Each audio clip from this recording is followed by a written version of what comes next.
Disturb ना करिए सभापति महोदय, मेरा टाइम इसमें काउंट नहीं होगा। आप इधर, अरे यार इसे जीता है तो ज्यादा ना बोलो, मालूम है कितने बड़े तीरंदाज हो। इधर जय हिंद, जय महाराष्ट्र। श्री धर्मेंद्र यादव जी, धर्मेंद्र यादव जी।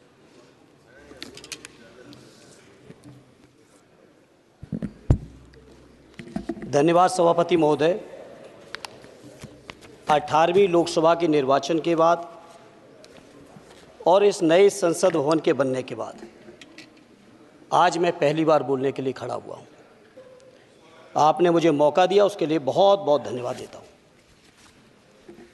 सभापति जी, सबसे पहले श्रद्धेय नेताजी को मैं नमन करना चाहता हूँ, जिन्होंने अपने संघर्ष, अपनी हिम्मत, साहस और अपने पूरे जीवन की तपस्या समाज के उत्थान के लिए, देश और उत्तर प्रदेश की तरक्की के लिए और समाज के हर व्यक्ति की तरक्की और खुशहाली के लिए उन्होंने जो अपना पूरा जीवन समर्पित किया है, सबसे पहले मैं आपके माध्यम से उनको नमन करना चाहता हूँ। माननीय सभापति महोदय, श्रद्धेय नेताजी ने हम लोगों को अपने समाजवादी विरासत में इंसाफ और इंसानियत, न्याय और हक की लड़ाई करना सिखाया है और उस लड़ाई को हम लोग बखूबी अपने नेता आदरणीय अखिलेश यादव जी के नेतृत्व में शानदार तरीके से उस विरासत को न केवल लड़ रहे हैं, बल्कि नेताजी के हर सपने को पूरा करने तक हम लोग चुप बैठने वाले नहीं हैं। सभापति महोदय, बजट एक व्यापक विषय है और जब इस विषय के बारे में सोचते हैं तो समझ में नहीं आ रहा कि कहाँ से शुरू करें, क्योंकि देश में आज कोई वर्ग नहीं बचा है। कुछ चुनिंदा उद्योगपतियों के बारे में बात नहीं करूंगा, लेकिन देश के 140 करोड़ लोगों में से कम 95% लोग ऐसे हैं जो आज पूरी तरह से बर्बाद है।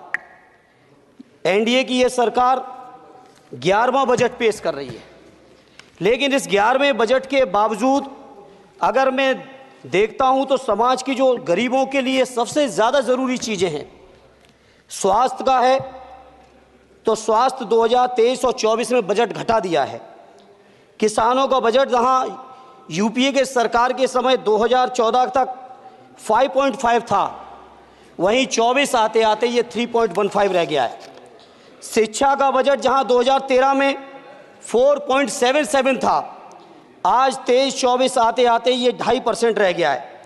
इसी तरह से जितनी भी ज़रूरी चीज़ें हैं, सभापति महोदय, मुझे कहने में कोई संकोच नहीं, ये जो बीजेपी की एनडीए की सरकार है, ये सरकार पूरी तरह से गरीब विरोधी, किसान विरोधी, नौजवान विरोधी, बुनकर विरोधी, छात्र विरोधी, दलित विरोधी, पिछड़ा विरोधी, मजदूर विरोधी, जितनी भी अगर उपाधियां दी जाएंगी सभापति महोदय वो कम हैं। और मैं कोई राजनीतिक भाषण नहीं दे रहा हूं, मैं उदाहरण सहित आपको जब नंबर आए तो बोल देना, और हमें पता है आपका नंबर भी नहीं आएगा आपकी पार्टी में, ये भी पता है हमें। सभापति महोदय, श्रद्धेय नेताजी ने हमेशा कहा है कि चुनाव में या जनता के बीच किया हुआ वादा अगर आप पूरा नहीं करते हैं तो वो भी एक सबसे बड़ा भ्रष्टाचार है, और उस भ्रष्टाचार में अगर किसी ने वर्ल्ड रिकॉर्ड बनाया है तो बीजेपी की और एनडीए की सरकार ने बनाया है। सभापति महोदय, 2014 के चुनाव के समय प्रधानमंत्री जी ने वादे किए कि 2 करोड़ रोजगार हर साल मिलेंगे। स्वामीनाथन जी, जिनको भारत रत्न दिया है, सरकार को मैं धन्यवाद देता हूं, लेकिन वो धन्यवाद अधूरा है जब तक उनकी सिफारिशों को नहीं मानते हो।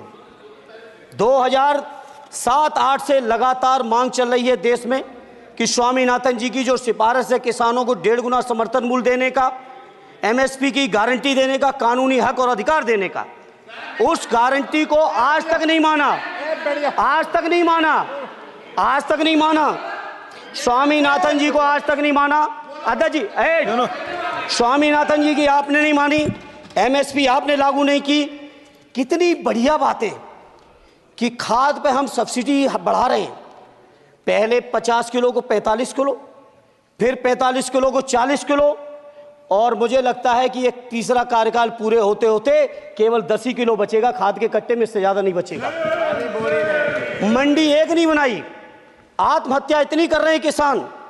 और किसान अगर अपनी एमएसपी की मांग करते हैं, हजारों किसान यहीं दिल्ली की सीमा पर मारे जाते हैं, और आप सोचते हो कि आपकी बात को कोई समझेगा नहीं।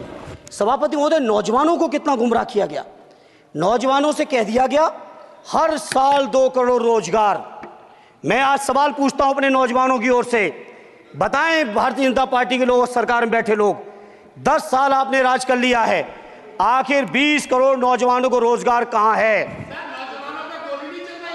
अरे छोड़िए यार, अबे कोई नोटिस नहीं लेता तुम्हें, छोड़ो कोई नोटिस नहीं लेगा तुम्हें। 20 करोड़ नौजवान के रोजगार का हिसाब कहां है?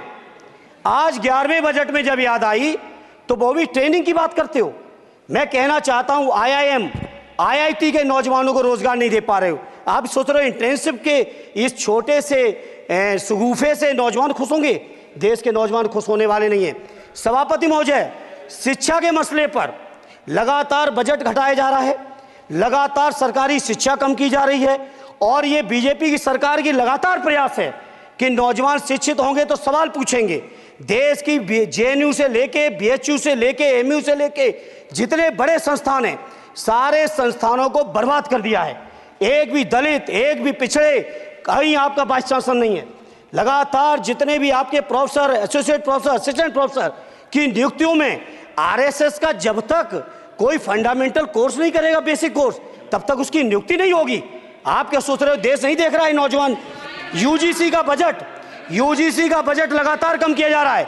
मेरा खुला आरोप है इस सरकार पर कि ये सरकार शिक्षा को प्राइवेट करके, शिक्षा को मुट्ठी भर उद्योगपतियों के हाथों में देके, शिक्षा को चुनिंदा लोगों के हाथ में देके, देश के 140 करोड़, जिसमें मैं समझता हूं 90% लोग गरीब हैं, उन गरीबों के हाथों से शिक्षा को छीनने का ये जो आपकी सरकार षड्यंत्र कर रही है, इसके लिए हम लोग इस मौके पे विरोध करते हैं। लगातार फीस बढ़ा रहे हैं, शिक्षकों की कमी है, रोजगार आप दे नहीं पा रहे हो, सामाजिक असमानता। सभापति महोदय, 2014 में जिस समय सरकार बनी थी NDA की, उस समय देश की जितने भी जो आर्थिक चीजें थी, जो वेल्थ थी, उसमें पिछड़ों की हैसियत 17% थी, 17%, और आज 10 साल की NDA की सरकार के बाद पिछड़ों की आर्थिक हैसियत हो गई है केवल 9%। मैं कहना चाहता हूं चुनौती के साथ, वित्त मंत्री अपने जवाब में बता दें, अनुसूचित जनजाति का एक भी व्यक्ति देश में अरबपति हो तो बता दो, एक भी अरबपति हो तो बता दो, एक भी दलित को अरबपति आपने बना दिया हो तो बता दो, एक भी पिछड़े को बना दिया हो तो बता दो। आप जवाब में दे देना, आप डेटा दे देना, आप डेटा दे देना, हमारी दबाव नहीं रुकेगी। सभापति महोदय, जब बीजेपी की सरकार, जब बीजेपी के लोग विपक्ष में रहे तो OPS की बातें किए। 10 साल से आप सत्ता चला रहे हो, 11वां बजट पेश कर रहे हो, पूरा देश आज OPS के लिए, सरकारी कर्मचारी परेशान है, कहीं OPS की चर्चा नहीं है, पुरानी पेंशन की कोई चर्चा नहीं है। सभापति महोदय, पुरानी पेंशन तो पुरानी पेंशन, हम मांग करते हैं, बहुत बड़े राष्ट्रभक्त आप बनते हो, मैं मांग करता हूं देश के पैरामिलिट्री फोर्सेस को आप पुरानी पेंशन दीजिए। मैं मांग करता हूं, आप राष्ट्रभक्त हैं ना, सीमा पे जो सुरक्षा कर रहे हैं, जो शहादत झेल रहे हैं, मेरी मांग है कि आप उनकी OPS दीजिए। वो आप OPS नहीं दे पाओगे। इसी तरह से सभापति महोदय, देश के अंदर बहुत से ऐसे संविदा कर्मचारी, एक से एक बढ़िया फार्मूला, अब कानूनन मंडल आयोग लागू हो गया तो कैसे पिछड़े दलितों को रोकें? तो संविदा कर्मी की प्राइवेट कंपनी, प्राइवेट आपने आउटसोर्सिंग कर दी।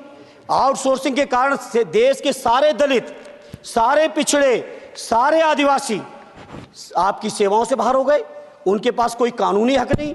तो ये जो आरक्षण को खत्म करने के तरह तरह के जो आप लोग षड्यंत्र अपना रहे हो, इस षड्यंत्रों को देश का जनमानस पूरी तरह से जान भी चुका है, पहचान भी चुका है, और इसीलिए उत्तर प्रदेश से तो आपको कर ही दिया है बाहर, देश से भी बाहर जल्दी करेंगे, और हमारे साथी मिलकर दूसरे प्रांतों से भी बाहर करेंगे। इसी तरह सभापति महोदय, हम मांग करते हैं, आप सोचिए, उत्तर प्रदेश अकेले के अंदर, देश के हालात मुझे नहीं पता और बदतर होंगे, अकेले उत्तर प्रदेश में 1000 से ज्यादा शिक्षा मित्र आत्महत्या कर चुके। सभापति महोदय, कोई सरकार के कान पे जूं नहीं रेंग रही है, किसान आत्महत्या कर रहे हैं, इन्हें कोई मतलब नहीं। अनुदेशकों को तनख्वाह नहीं मिल रही है समय से, कोई मतलब नहीं। आंगनबाड़ी महिलाएं परेशान हैं, इनको कोई मतलब नहीं। सभापति महोदय, आपकी आशा बहुएं, आपकी ये रसोईया महिलाएं, आपकी आंगनबाड़ी, पंचायत सहायक, रोजगार सेवक, मैं समझता हूं सभापति महोदय यहाँ बैठे हर सदस्य के पास इनके क्षेत्रों का ये डेलीगेशन जरूर मिलता होगा और मांग करता होगा कि कम से कम हमारा मानदेय बढ़ाया जाए, हमें स्थायी किया जाए। सभापति महोदय, इसके लिए सभापति महोदय मेरी पार्टी के किसी भी मेंबर से हम नंबर कम कर लेंगे, टाइम, मेरा टाइम बढ़ा दीजिए, बढ़ा दीजिए, कोई भी मेंबर हमारे लिए दे देंगे टाइम।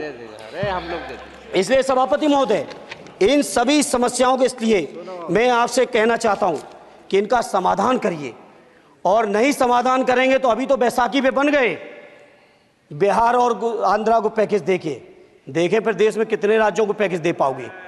अरे वित्त मंत्री जी, उत्तर प्रदेश से आते हो, इतना भी हक नहीं कि पूरे बजट भाषण में एक बार उत्तर प्रदेश का नाम आ जाता। इतना अयोध्या से नफरत हो गई, अयोध्या से अवधेश जी क्या जीत गए, आप लोगों को इतनी नफरत हो गई कि एक भी उत्तर प्रदेश का एक बार भी नाम नहीं आया। सभापति महोदय, इसे मैं आज इस मौके पर सभापति महोदय देश के गरीबों, किसानों, नौजवानों, व्यापारियों, बुनकरों सभी की ओर से कहना चाहता हूं, ये बजट देश विरोधी बजट है। कुछ समस्याओं के लिए सभापति महोदय संवेदनशीलता के साथ मैं कहूंगा सरकार को विचार करना चाहिए। श्रद्धेय नेताजी जब रक्षा मंत्री थे, उन्होंने व्यवस्था दी थी कि देश के अंदर जो भी सैनिक शहीद हुए हैं उनको ससम्मान उनके घरों पे जाके राष्ट्रीय सम्मान के साथ उनकी अंत्येष्टि हो। मैं उन्हीं की परंपरा को आगे बढ़ाते हुए एक और मांग करता हूं सभापति महोदय कि जो हमारे शहीद जिनकी अंत्येष्टि स्थल जहां कहीं भी बना हो, जिस भी परंपरा से बना हो, अरे आपको कुछ नहीं पता है, अरे यही तुम्हारे सैनिकों के लिए, यही तुम्हारा भाव है। सभापति महोदय, आप बोले सर। सभापति महोदय, मेरा अनुरोध है अग्निवीर की योजना खत्म की जाए। ये 4 साल के सैनिक से देश की उतनी मजबूत रक्षा नहीं हो सकती। नौजवानों को गुमराह करके केवल 4 साल, उन्हें दो ना 60 साल तक रिटायरमेंट, 4 साल बाद वो कहाँ नौकरियां ढूंढेंगे। इसे मेरी मांग है अग्निवीर की योजना खत्म की जाए। साथ ही साथ मेरी एक मांग और है कि जो शहीदों की शहादत स्थल है उसको शहीद स्थल के तौर पर डेवलप करने के लिए केंद्र सरकार को अतिरिक्त बजट देना चाहिए। मैं नहीं समझता हूं इसमें किसी को कोई दिक्कत होनी चाहिए। इसी तरह सभापति महोदय, बातें बहुत लंबी लंबी की जाती हैं, थोड़ा सा मैं अपने क्षेत्र के बारे में कहूँगा। आदरणीय हमारे नेता माननीय राममूर्ति वर्मा जी ने भी कहा है, माननीय लालजी वर्मा जी ने भी, जो बाढ़ की समस्या है, जो समस्या बिहार में है नेपाल से पानी छोड़ने की, वही समस्या उत्तर प्रदेश की भी है। और विशेषकर पूर्वी उत्तर प्रदेश में अगर आप चलिए तो खीरी से शुरू करेंगे, पीलीभीत खीरी से लेके पूरा आप चले जाइए और एकदम कुशीनगर बॉर्डर तक, बिहार बॉर्डर तक पूरी की पूरी समस्या है। घाघरा जब आती है तो मैं समझता हूँ इन जिलों के लाखों लोगों को तहस नहस करके चली जाती है। जितना विकास होता है सभापति महोदय, बरसात के समय वो सारा का सारा विकास पूरी तरह से खत्म हो जाता है। इसलिए मेरी मांग है केंद्र की सरकार से कि बजट आप पास कर रहे हो तो कम से कम उत्तर प्रदेश से इतनी नफरत ना करो। 2 बार तो उत्तर प्रदेश की दम पे ही बैठे थे, और तब भी ये वित्त मंत्री जी हंस रहे हैं, इनके यहाँ भी आता है बाढ़ तो जाती होगी, महाराजगंज बसता तो नहीं होगा, कुशीनगर बसता नहीं होगा, आपका मऊ बसता नहीं है, आजमगढ़ बसता नहीं, अम्बेडकर नगर बसता नहीं, बहराइच बसता नहीं, खीरी बसता नहीं, श्रावस्ती बसता नहीं, पीलीभीत बसता नहीं, बलिया बसता नहीं है, कुशीनगर बसता नहीं है, गोरखपुर बसता नहीं है। इतने जिले तो हमारे उत्तर प्रदेश के प्रभावित हैं। तो बिहार की तरह से एक विशेष पैकेज हमारे उत्तर प्रदेश के लिए भी दे दो। कम से कम इतना तो कहने की हिम्मत रखो, केवल चीखने के लिए बैठे हैं सब के सब। सभापति महोदय, दूसरा एक मैं बात, हमसे पूर्व जो सांसद रहे हमारे आजमगढ़ के, बड़ी लंबी लंबी बातें की, गोरखपुर से आजमगढ़ होते हुए बनारस तक का हमने रेलवे लाइन स्वीकृत करा दिया। सभापति महोदय, मैंने जब पता किया अधिकारियों से तो सच्चाई ये है कि अभी उस पर एक भी पैसे का बजट का आवंटन नहीं है, नहीं है बजट का आवंटन। हाँ, आज आप ही ने तो पेश किया बजट, आप ही तो साइन किए हो, निर्मला जी ने तो किया नहीं होगा, आप ही ने किया होगा। तो सभापति महोदय, उस पर बजट भी आए, उस पर बजट भी आना चाहिए। दूसरा सभापति महोदय, ये जो समस्या है बाढ़ वाली, मैं समझता हूँ कोई अकेले मेरी नहीं है, मेरे अकेले क्षेत्र की नहीं है। जो भी संवेदनशील व्यक्ति होगा इस पर जरूर गंभीरता से सोचेगा, उसको सोचे। इसी के साथ मैं अपनी पार्टी की ओर से इस जन विरोधी बजट का पुरजोर विरोध करता हूं। बहुत बहुत धन्यवाद। श्री सुखदेव भगत जी।